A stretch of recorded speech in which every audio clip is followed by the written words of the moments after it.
vârfitorii bisericii. Sunt oamenii care fac parte din biserică, dar se plâng de biserică. Nu-și dau seama că se plâng de ei înșiși.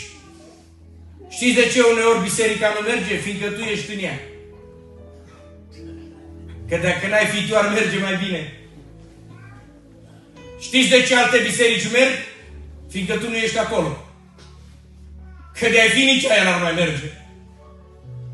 Au venit la noi niște frați și mi-a spus: uite frate, biserica cutare are 100.000 de euro. Noi aveam 50 pe an, ăia aveau 100. Și a spus: știi de ce au ăia 100? De ce? Că nu ești tu acolo, că ești zgârcit. Frații mei, când mergem la luptă, vorbesc echipei din loc. Nu vă bazați pe oameni. Oamenii te lasă când ți-e viața mai dragă. Le-ai slujit ani de zile. Pentru ei o singură secundă au uitat tot ce ai făcut. Dumnezeu a spus lui Gedeon: Gedeoane, te duci la luptă cu ce ai, nu cu câți ai. Să fiți biserică mare nu înseamnă să fiți mulți în biserică. Să fiți biserică mare înseamnă să nu vă stingeți, ci să rămâneți o făclie aprinsă. În inima Occidentului, în inima prostituției vândute ca niște lucruri sfinte. În inima când anormalul a devenit normal și când normalul pare anormal. În inima Europei, în Belgia, în Bruxelles, unde se căsătoresc cu câinii, cu animalele, femeia cu femeia, bărbatul cu bărbatul. În curând, acum de curând, Papa a aprobat căsătoria de același gen. Biserica Catolică a lui Dumnezeu. Știți ce înseamnă să fiți biserică mare? Să țineți sus cuvântul Domnului. Să fiți o biserică tradițională. Să credeți în căsătoria dintre bărbat și femeie. Să credeți în cuvintele lui Dumnezeu că femeile în adunare trebuie să tacă. Iar bărbații sunt preoți. Bărbații sunt preoți aici și bărbații sunt preoți acasă. Creștinii sunt creștini pe toate drumurile, nu doar în biserica lui Dumnezeu. Când ești biserică, strălucești ca o cetate așezată pe munte. Binecuvântat să fie numele lui Dumnezeu. Fraților, o biserică slabă, o biserică de înfrânți, o biserică care trăiește mai mult în groate și în pește, cu ea nu vrea să se laude Dumnezeu. Spune că timp de 7 ani, ca să scape viața, israeliții se duceau în grote, în pește, în munți. Unde-i puterea lui Dumnezeu? Știți când au venit cei 32.000? Când au văzut că Duhul lui Dumnezeu, versetul 34, atunci Duhul Domnului a venit peste Gedeon. Gedeon era umplut cu Duhul lui Dumnezeu. A venit Duhul Domnului peste Gedeon. Și la strigătul lui Gedeon au venit 32.000 de ostași. Știți lângă cine se afiliază orice om? Lângă un om în care este Duhul lui Dumnezeu. Un om peste care coboară Duhul lui Dumnezeu. Aduce biruințele lui Dumnezeu. De unul singur. Să știți că Dumnezeu, ca să aducă biruință pentru o țară, are nevoie de un om. Ca să aducă biruință într-o vreme, într-o comunitate, are nevoie de un om. Ca să aducă Evanghelia în Argetaia, avea nevoie de un om. Ca să aducă Evanghelia în Toflea, avea nevoie de un om. Ca să mântuiască lumea, avea nevoie de un om. Și acela era Hristos. Oamenii lui Dumnezeu, vrem să punem capăt înfrângerilor.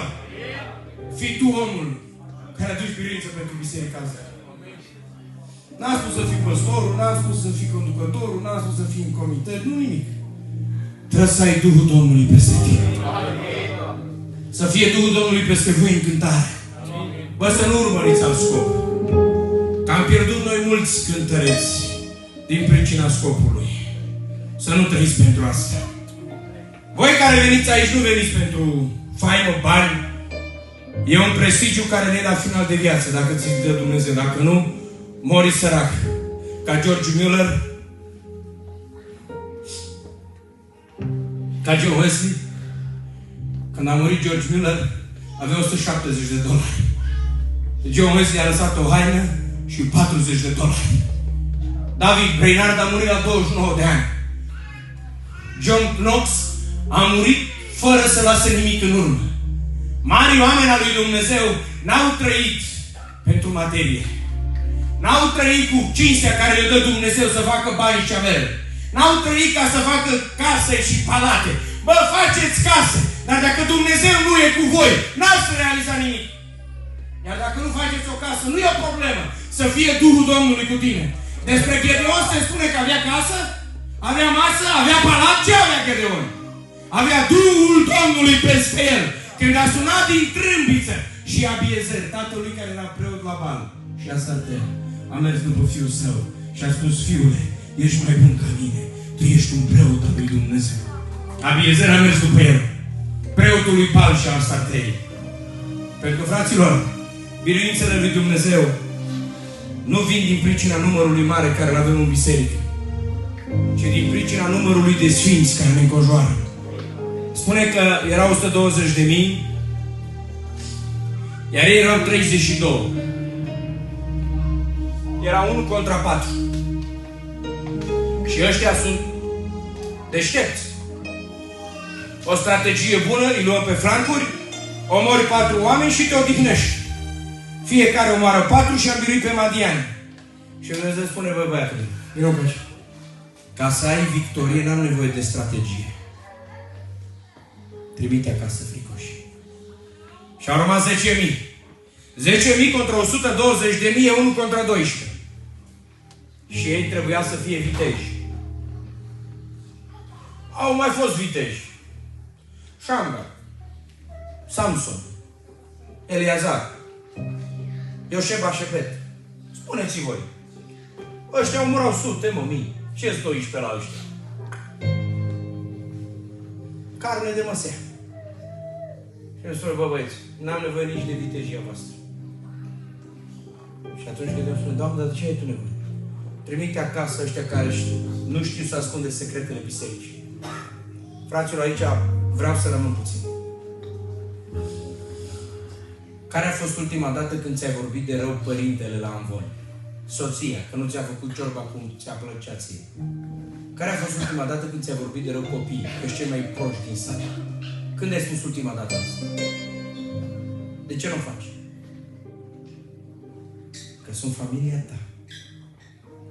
Știi când te oprești să mai vorbești de rău biserică? Când faci parte din familie. Până atunci ești un străin care stai printre noi și vânezi greșeli. N-ai nimic cu Dumnezeu în comun. Aici e doar familie. În Hristos e doar familie. În pocăință e doar familie. Știți când te oprești să mai bârfești biserica și pe frați și pe unii și pe alții? Când faci parte din familie. Cineva a îndrăznit să-mi vorbească de rău părinți în fața mea. Pe Oniță, pe Vasile, pe Pompac. Ea că am făcut var și oțet. Avea dreptate, nu avea dreptate, nici nu-mi pasă. I-am spus așa: ascultă-mă bine, să-ți fie rușine cu părinții tăi. Ăștia-s părinții mei. Ăștia-s ai mei, așa cum sunt. Să vă ferească Dumnezeu să-i vorbiți de rău în fața mea. Părinții tăi cine sunt, i-am spus. Eu nu știu cine sunt părinții tăi. Părinții mei au dus vestea credinței noastre din Toflea în toată lumea asta. Te-a apucat invidia să-i vorbești de rău. Și-a lăsat capul în jos și a realizat că nu merge cu unul din copiilor să-i vorbești de rău. Știi care e partea proastă, pastore, prietene, tailor? Că unii dintre noi